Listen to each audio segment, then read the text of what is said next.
Hello everybody, and welcome to another edition of Weeds and Wisdom. It's Thursday, October 10th, 2024, and tonight we're going to talk about a couple of really fun herbs that are happening right about now, and some of my favorites because they're really versatile and really easy to find right now. Welcome you, and I hope that your week has been good. Those of you that are in Florida, we've been praying for you, and glad to see that the hurricane wasn't nearly as devastating as they had been predicting. We are very grateful for that.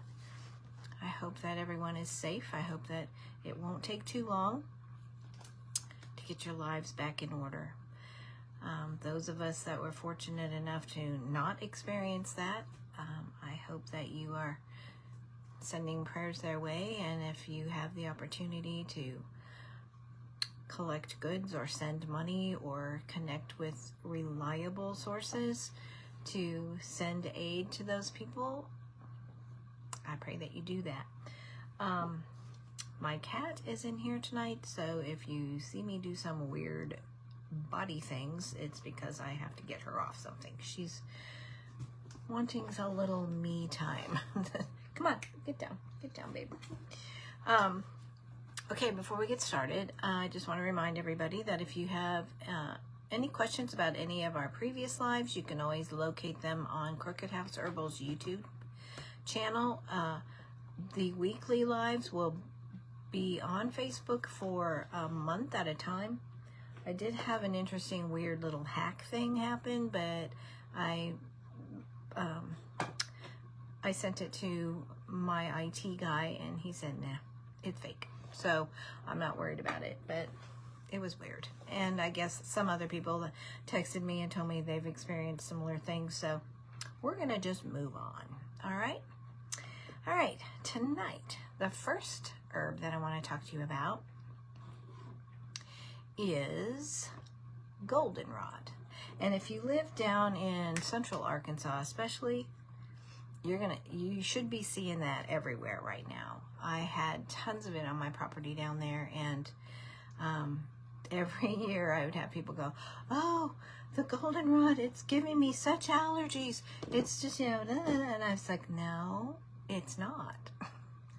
Because it is a very unique herb in that its pollen is very heavy and sticky. It doesn't fly into the air at all. It stays there, and the bees pollinate the plant. It doesn't go into the air. If you're having allergy issues right now, it's more than likely the ragweed, because they bloom at similar times, and that's what most people suffer with. But it isn't goldenrod. So those of you that live up where I live now, you might have a little bit tougher times finding it.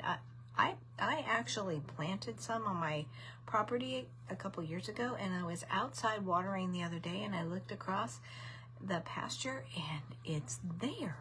I had totally forgotten about it, but my goldenrod is up and happening. And once you have a little bit, you'll have a lot of it, because it's one of those. It's kind of like Sweet Annie. Once you get it started, you'll just have a lot. It just keeps going.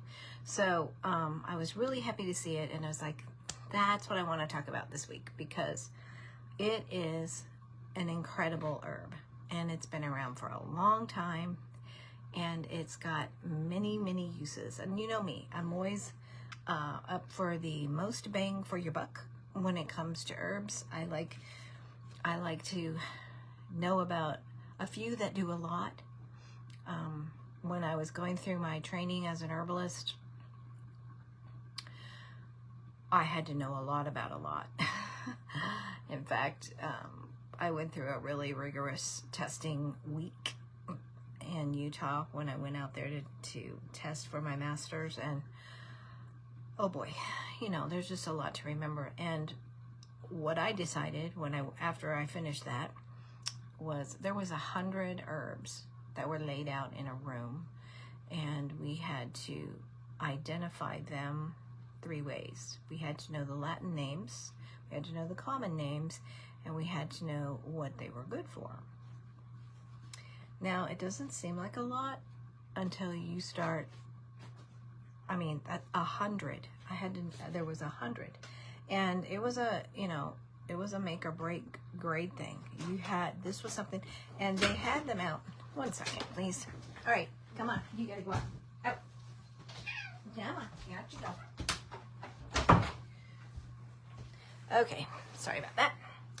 Anyway, they were out all week, and we could walk around them, we could look at them, we could, take pictures or whatever we needed to do, and then go back to our hotel rooms and cram and cram and cram until we had all of these things memorized. But one thing that I decided even then was, I think what I need to do is, I love having the information at hand, but to actually be practical with what I've learned, I need to know, I need to narrow it down to, first of all, herbs that are in my area that I can get my hands on or I can grow.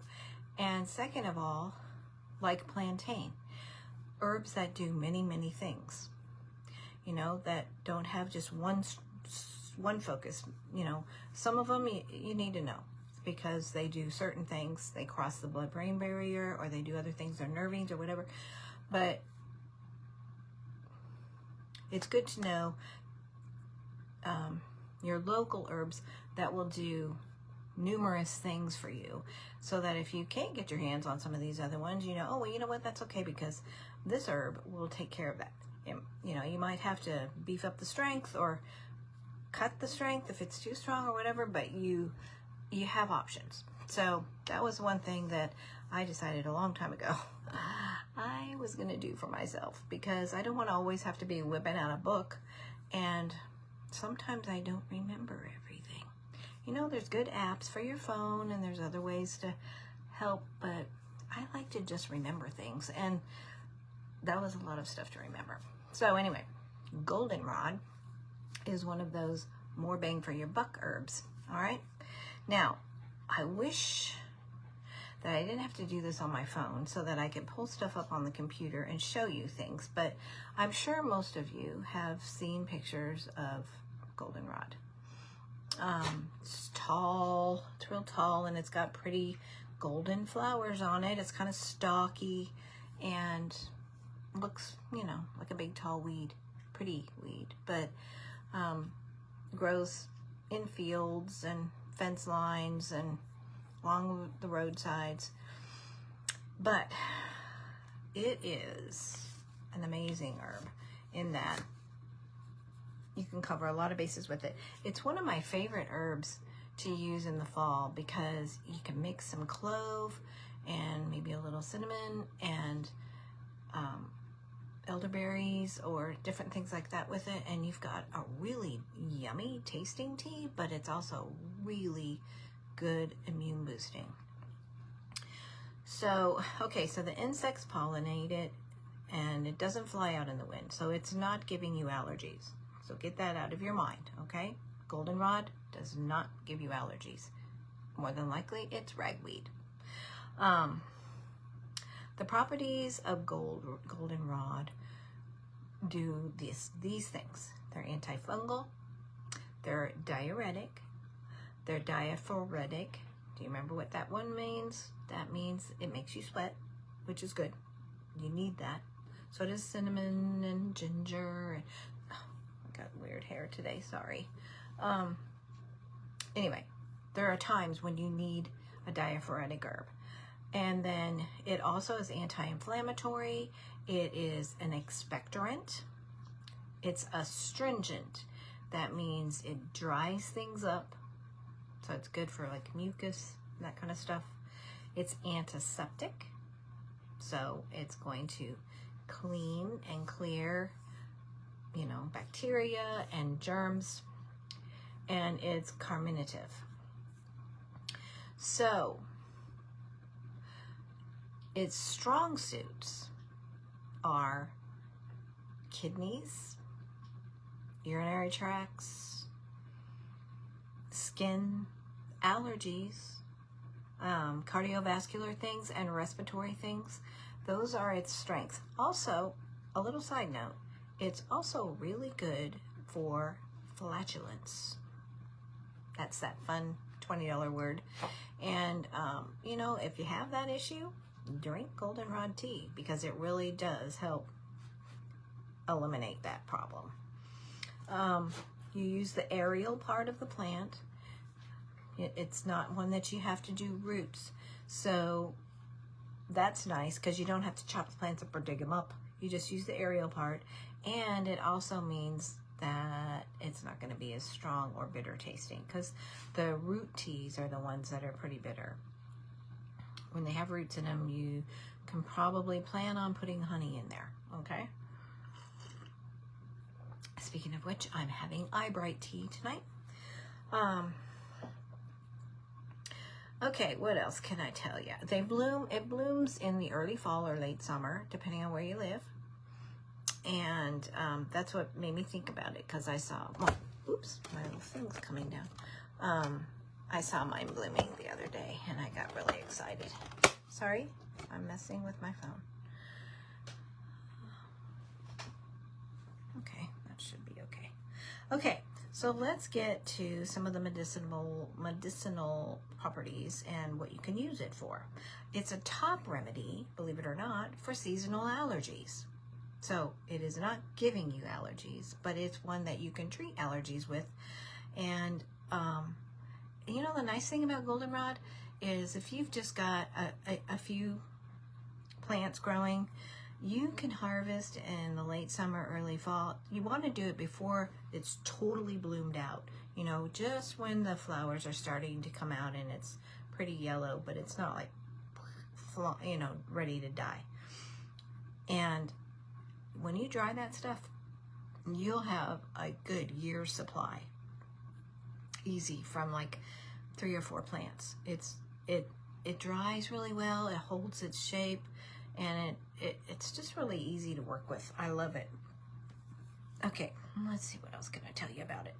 Oh, I mentioned urinary tract infections, which we'll talk about again because of how it works. It's also, if you're into natural dyes, it makes a really pretty dye. You know, some people like to make their own dyes, and goldenrod makes a really pretty one. It's a good haven for pollinators, so if you've got the butterfly bushes and the bees coming your way and that kind of stuff, you probably need to for sure have some goldenrod around. And it's very flavorful. Like I said, it has a nice taste. I love to make my fall teas with it, and you know, add the cloves and the elderberry, dried elderberries, and it's just really good. You'll like it. Some cinnamon sticks in there. Okay, it's very versatile, and it's been used for a long time, centuries, by Native Americans and others. Eurasia, they use it a lot there too. And they would make teas and tinctures and syrups and meads, poultices. It's very antimicrobial, so it's good for wound healing. Like I said, it's a good diuretic, and that's where your kidney health comes in. It's astringent. It's anti-inflammatory. That's our magic word, isn't it? So for that reason, it's going to be a good one, and we'll talk about this in a second, for those of you that suffer with inflammatory issues like arthritis or lupus or some of those others. It is also a real good go-to remedy for sinus issues, sinus congestion, infections, colds. I put some in my nose spray. I put goldenrod in there. It's good. It's a really good, and like I said, it's mild. You know, it's not like cayenne pepper, which I put that in there too. But the goldenrod it's so easy to work with. Okay, so it has a history for being used with bladder and urinary system issues because it's astringent and its antiseptic qualities. They tighten and tone your urinary system and your bladder, and it's just a good, it works hand in hand with other, like your cranberry and things that you, or, and also cleavers for UTIs, okay?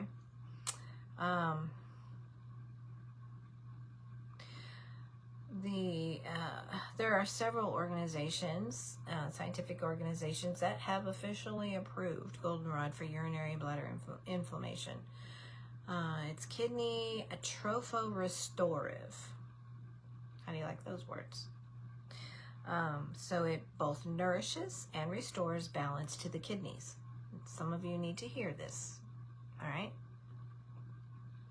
According to Peter Holmes, it's a good choice for long-term use with chronic issues to this area of the body. That is a quote that I pulled from somewhere. All right. The flowers and the leaves can be infused with oil or used as a poultice for wounds and burns. Goldenrod oil is a nice one to add to things. The infused oil combines well with plantain and St. John's wort and yarrow and probably some comfrey for a really nice healing salve. It's also works really nice on tired, achy muscles. So, you know, make a tincture, but make yourself some oil up too so that you can use it for some of these topical issues. It's antifungal. Goldenrod contains saponins, and it is used as an alternative for candida type medicines and, you know, those kinds of yeast infections. Antifungal. So far we've covered a lot of bases with one little plant. Okay, goldenrod is very abundant. Like I said, once you get that stuff going, plant it somewhere where you don't care if it takes over a little bit, because it will. It'll just keep growing, okay? I love it for that reason. You don't have to tend to it much. It likes meadows, and it likes, I mean, I had it up on my hill in Royal, all over the place, so it doesn't have to have really great soil, because I didn't have that. I amended my soil, but you know, you don't have to have optimal situations for goldenrod to grow. It'll grow pretty much anywhere.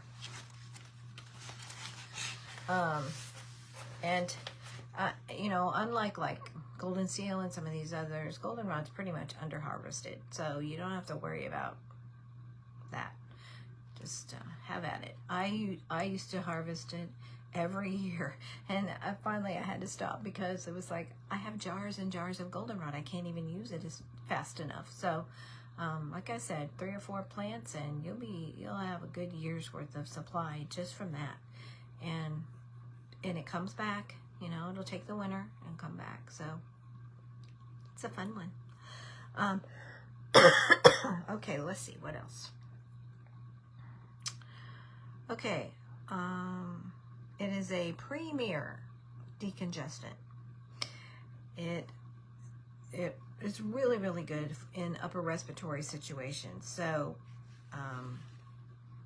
you know, the allergies and the sinusitis and the flu and the colds and things like that, a cup of tea, or make it into a syrup or a tincture. If you make it into a tincture, you can turn it into a nose spray if you want to use it that way. But it's very good for the whole respiratory gooiness that happens. It's a good decongestant, and it's safe. Everybody can drink it. You can even give it to your dog. You know, got a little stuffy nose, put some goldenrod tea in their water. Yarrow. Okay, so I'm telling you about these specific herbs because, hang on, I think I wrote this down. Let me check. I have a little formula that if you want to make this up, it would be really good for the sinuses and the, the whole decongestant idea. It'll also help with, common cold, that kind of stuff. Okay, you want a goldenrod tincture with the flowers and the leaves. You want an elderflower tincture, which would be the flowers before the berries come.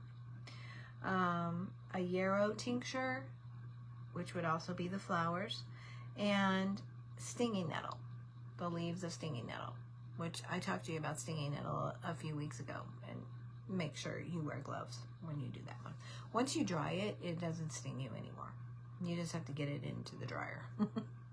So those 4 herbs make a really good combination for allergies, for sinusitis, cold symptoms and that kind of thing. And I'll tell you why. Because I talked to you, I told you what the goldenrod does, but the yarrow is an anti-inflammatory. So it'll help with relieving infections. It clears your sinus congestion, and it's soothing because it takes swelling down and it reduces inflammation. So that's a good one. And then the elderflowers are antiviral, because of course elderberry is antiviral, and they're very healing for your respiratory system. It also has some good tannins in it and volatile oils, so they help dry up excess mucus and get you back on righting the ship a little bit. Like I said, being antiviral though, that's going to help you clear up any kind of cold symptoms or flu symptoms, because they're just viruses. It again is anti-inflammatory, it's an antioxidant, and it's an immune booster. So if you don't have the flowers, just if you've got some dried elderberries, put those in. That's what I do, because I use my flowers. I make oil with my flowers. I use that in other formulas that I make. Elderflowers is also beneficial for relieving the congestion in your head and allergy problems. Stinging nettle, anti-inflammatory plus, and it's also drying to the sinuses, and a good one for allergies, because it does also possess antihistamine properties. So if you have an allergy issue, drink stinging nettle tea. It doesn't taste like anything. It just tastes like water. It doesn't really have a taste. But you can add it with these other things and make yourself a nice blend. It will help prevent allergies because it does have that antihistamine quality. So you put all 4 of those together and you've got yourself a really good fall brew. And you can make it into a tea. Like I said, I like to add some cloves and a little cinnamon, some cinnamon, crushed up cinnamon in there, and then steep it, and man, it's good. Put some ginger in there maybe if you like ginger. Just a really good fall comfort tea, but it packs a punch. It'll address a lot of things, a lot of issues. So I'm going to bust out my tea blend pretty soon. I'm so ready for fall. I'm really, really ready. And we just keep playing around with this heat. But I think next week we're supposed to get some lows like down in the 30s. And I'm actually not prepared for that either. So I've got to get some plants moved and things covered up, and not quite ready for that, but I am ready. You know what I mean? I want to wear a hoodie. I want to be a little chilly. The last few days I've had my windows open, which has been nice, but I had to turn the air on again tonight. It was too hot. So, okay. So we're down with, another thing that's really good to add to that tea is licorice. Like licorice root. It is good. And even some marshmallow. So if you want to make something that's even a little bit better, addresses your gut more, the goldenrod is good for that. But add the licorice root and some marshmallow or some slippery elm to that, and make yourself a little side thing for your stomach. And it's pretty good. I even added one time, I had some black cherry concentrate. It was just straight, it was really actually pretty bitter, but I just put a little bit in my tea, and then I added some honey. So I had that in there with all those other flavors, and it was so good. I love tea. Don't you love tea? I don't know why people don't like tea. I run across that all the time. You know, all the coffee drinkers. I don't drink coffee, but they don't know what they're missing with tea. It's just so good. Okay, goldenrod. Now the other herb that I want to talk to you about is kind of goes hand in hand with this one at this time of year, and some of you probably already know about it, but it is Joe Pye weed. All right, now there's a lot of different Joe Pye weeds out there, and one of them, another name for it is gravel root, and you've heard me talk about gravel root before as a dissolvent. It dissolves stones, gallstones, kidney stones, stuff in your liver. It's really good. What's going on here? Oh. Hey, you guys, tell me if I'm still there, because my phone just did something weird. Somebody give me a thumbs up or something to let me know if you can still hear me. Anybody? Send me something. Because my phone just did something really strange.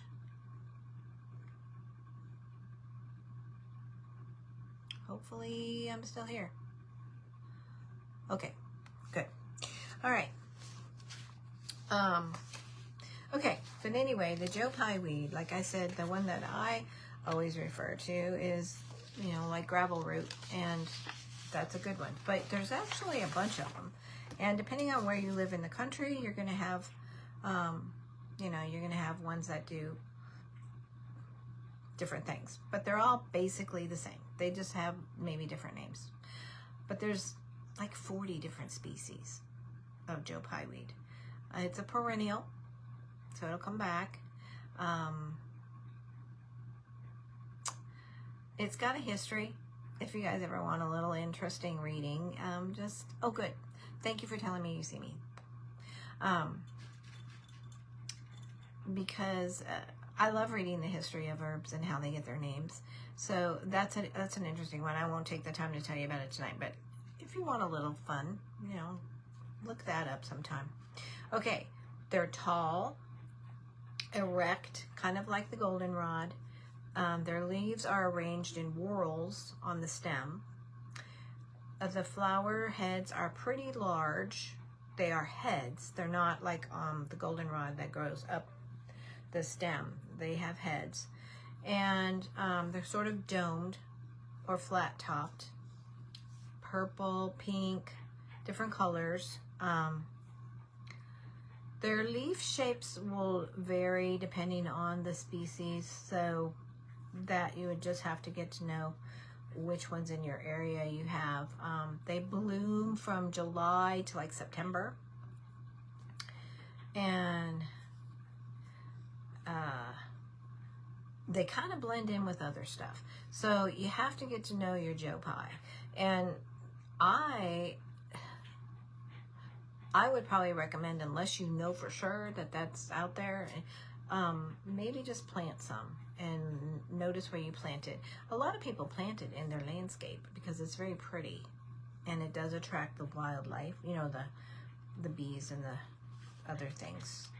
But actually, it deters rabbits and it deters deer, in case you need that. Okay. But it's also called, one of them, the sweet Joe Pye weed is called gravel root. It's also called Queen of the Meadow. It can grow as tall as 12 feet. Okay. The stem is green, except right at the leaf nodes. All right. Where it'll probably be a little purpley color. They're sharp. The leaves have, they're like toothed. They've got sharp edges on them, and they go in like whorls of 4. Okay.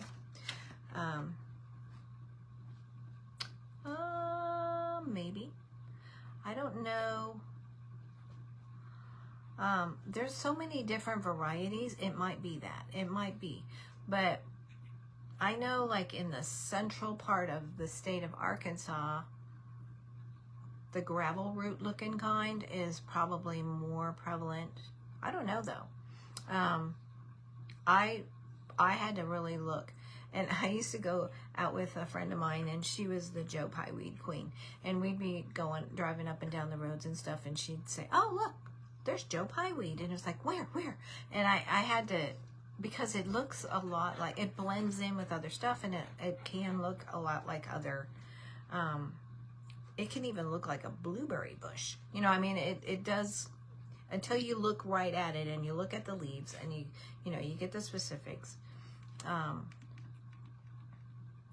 You don't notice it right off, but find it if you can find it, because I'm going to tell you why. All right. Some of the medicinal properties and uses. Native Americans and later white settlers made much use of Joe Pye weed, probably because it was everywhere. Teas of the roots or tops were used as diuretic. They were also used for rheumatism, for gout, for fevers, for diarrhea, for respiratory disorders, and impotence. Okay? I'm not really sure. Well, maybe circulation, because that's all that problem is, really. So I can see that happening. The main thing is, I do know that there are people that are watching that struggle with gout and some other things, and this is, you know, anytime you can find something that's naturally occurring and that you can get your hands on, you know, you can make yourself a good tea blend. I mean, you might want to just add Joe Pye to your goldenrod blend, you know. Gravel root is very good for the kidneys. I put that in my kidney kindness, and I think I also put it in my pancreas. Kidney or bladder stones, dissolves them. Let's see what else. It's a good landscape. It works well in the yards. Let's see. Zones like 3 to 8, 9, somewhere in there. Shouldn't have any trouble growing Joe Pye. I wouldn't think. You know, like I said, I haven't seen a lot of it up here where I live, but you got to go. I know if goldenrod will grow, that the Joe Pye will grow up here. I just haven't seen it. I don't get to the meadows much, but I will look. Let's see. Okay.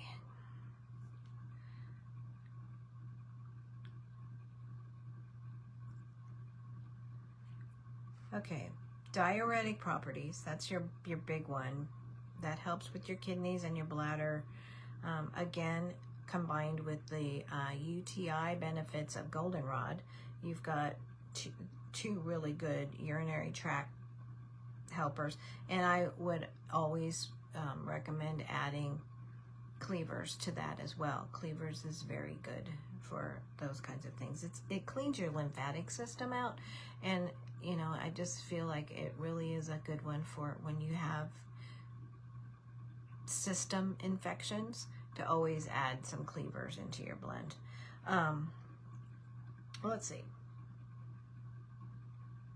Urinary tract, gout. Okay, so gout, for those of you that might not know, stems from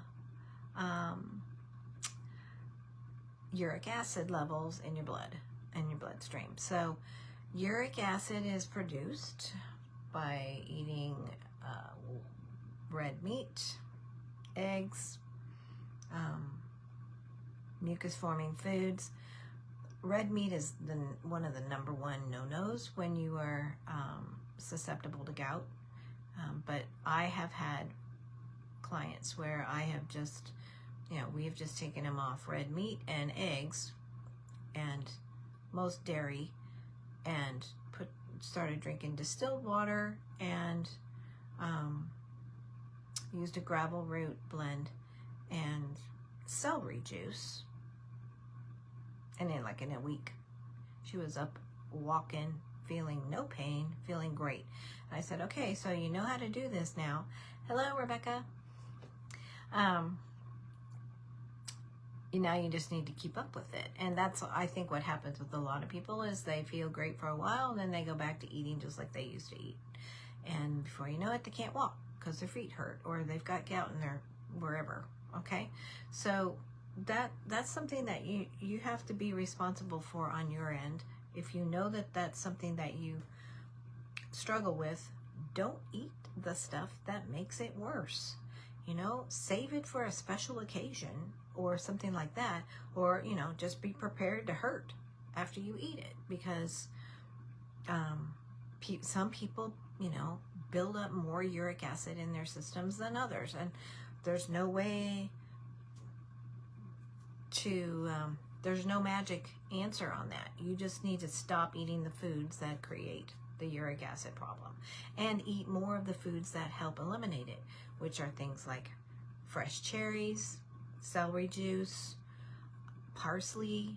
There's several things that you can eat that help lower your uric acid levels. You need to incorporate those in your body and your diet. So that's your thing, okay? But that's the gout talk, okay? Now, joint health is another thing. So, Joe Pye will help with, and it also really does help with reproductive issues.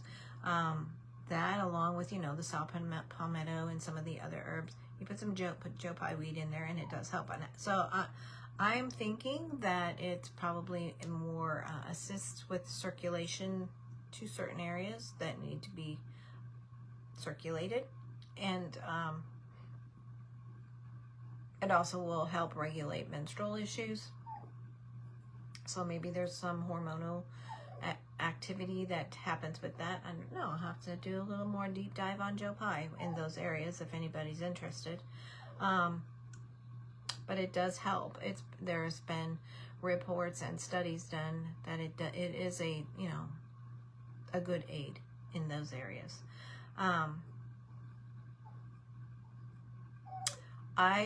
I think that Joe Pye and goldenrod together are a really good combination for anybody who has arthritis issues. Both working on inflammation and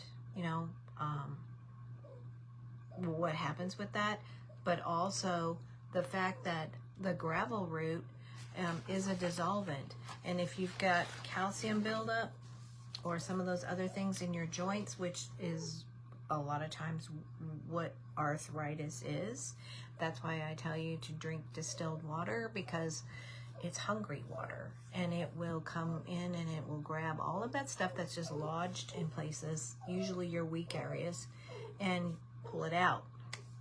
Doesn't mess with the good stuff, because the good stuff's being assimilated by your body and used. But you do have a lot of stuff that just hangs out in there, and eventually, just a minute, Andy, quit. Hey, my dog is whining, but she can't hear me because she's deaf, so just gonna have to listen to her, I guess.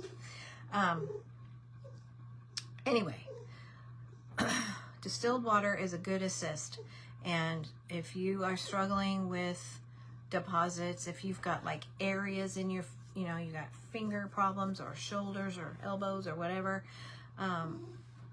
I challenge you to drink nothing but distilled water for 10 days and see what comes of that. All right, I promise you it's gonna work. So that's another thing that you need to put in your toolbox if you've got those kinds of things happening. And it also tells you a lot about arthritis and inflammatory problems. They're totally fixable. Okay? They really are. And hi, Charlotte. And you don't have to suffer with them forever and ever, but you do have to change your lifestyle. You have to change the water you drink. You have to change the foods that you eat. And these herbs that I've been talking to you about tonight are great to go along with that and assist in that. We've talked about lots of good anti-inflammatory herbs. And your main problem is inflammation if you are struggling with arthritis of any kind or any of those other labeled inflammatory diseases. So I have one gal that is currently doing my, remember I told you I'm going to do this cleanse for a few days, and I went back and did, I pulled out my, I don't have my book in here, it's in the other room, my Gerson therapy book, you know, that I used for when I had cancer, and I screenshotted the non-malignant schedule and juicing items, and sent it to her. And so she and I are doing that together, but she's struggling with some of her own health issues and wants to get serious about it. So we're going to hear from her in a week or so. I told her to give me an update, and I'd share it with everybody on Thursday night, how she's doing, and you know, some of the outcomes of that after she's had a few days on the program. It's kind of, you know, it's a commitment, because you have to make all your juice, and there's only certain things you eat and that kind of thing, because you are cleaning out your body and detoxing it. But it's totally worth it, because you feel really good when you get done and you realize how bad you felt before. And that's all part of it. That makes you want to keep going. So that's really all I have for you guys tonight. Recapping, we talked about goldenrod. We talked about how it is a top-notch remedy for allergies. It does have antihistamine properties, so it's a great one for allergies, colds, flu. It's antiviral. It's good for urinary tract infections. It's also a good natural dye if you're looking for that. It does not cause allergies like people think. I think most likely what you are thinking about is ragweed, because it comes and blooms about the same time. Tinctures, teas, syrups, meads, poultices are all good ways to use goldenrod. It's astringent, it's antiseptic, it's expectorant, it's anti-inflammatory. It's good for your respiratory system and any issues that you have with that, because it does, because of the astringency, it draws out the mucus, and it's a good decongestant. Joe Pye weed is the same way. They're a good, goldenrod's also really antimicrobial, which is nice. And I told you about that little formula you could put together for a fall tea, or you know, an immune boosting potion. Yarrow, elderflower, or if you don't have the flowers, use the berries. Goldenrod and stinging nettle, and that together makes a really good blend. I do make that blend, and if anybody just wants to get it from me, I'll be happy to send it to you. Just order one of the other teas and then put in the notes that you want the fall goldenrod blend, and I'll put that together for you, because I'm going to start drinking it again. I love it. And then you have Joe Pye, which is also good for dissolving stones and kidney issues, bladder, urinary tract, anti-inflammatory. Both of these are everywhere right now. I mean, in most areas. If you're in zones anything from 3 to 10 probably, you can find both of these plants growing. So you just have to look for them. The Joe Pye weed, like I said, you might want to get online and take a look in your particular area which Joe Pye weeds there are more prevalent, because there are like 40 different species, but they all pretty much do the same thing. And they're very pretty, but they do kind of blend in, you know, meadows and that kind of thing.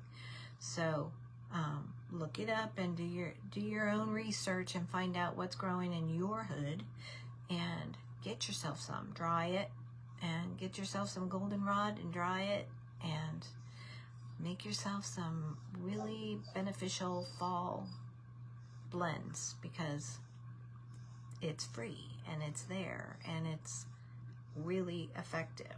Like I said, another bonus with goldenrod is that it's really good for flatulence. Like if you get a lot of gas and that kind of thing, drink it before you eat would be the best time. And I really enjoy that tea blend. I love to drink it. So I'm getting ready to put my brew together. I do have some already made up, but I will make some more in case anybody wants any. And you can just go to crookedhouseherbals.com and, you know, go to the tea category. And I'm not sure. Hang on, let me just look really quick. It might actually be up there. Let's just look. Boink. I don't know if anybody else is having computer issues, but boy, my computer is running so slow, and then it just like turns off and turns back on, and I'm not sure what that's all about. I know that supposedly we're having some electromagnetic stuff going on out in wherever, so we might be experiencing some of that. Hang on, I have to tell them that I'm not a robot. Shoot. All right, let's try not to do it this way. Let's just go to the website.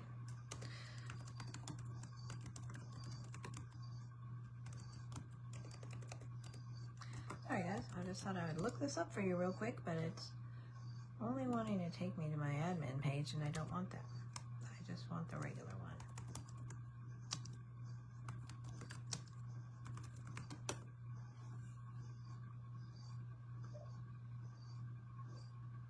There, this one. This is the one I want. I don't know why my dog is crying.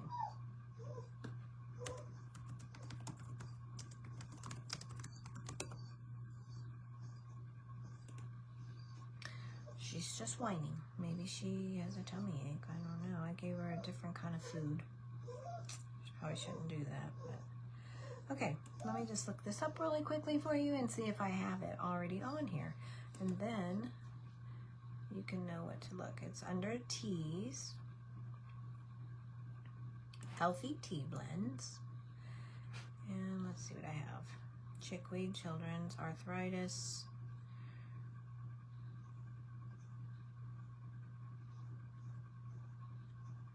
I guess I took it off. It's not on there. Sorry.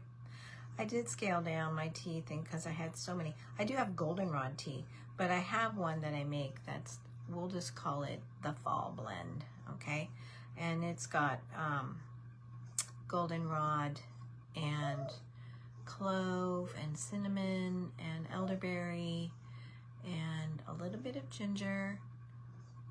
It's delicious. It's a really good tea, but it's very anti-inflammatory. It's very antioxidant. It's very, all those good things.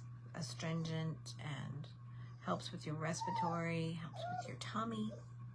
So, yeah, we'll call it the fall blend. So if you do decide you want it, just to order some other tea and order the goldenrod tea, and then just put you want fall blend in the notes, and I'll know what you mean.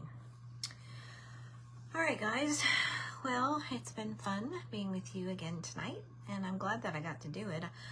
I don't know what that hack stuff was all about with Facebook, but I think somebody just hacked me and then told me that I was the devil and that they were going to shut me down.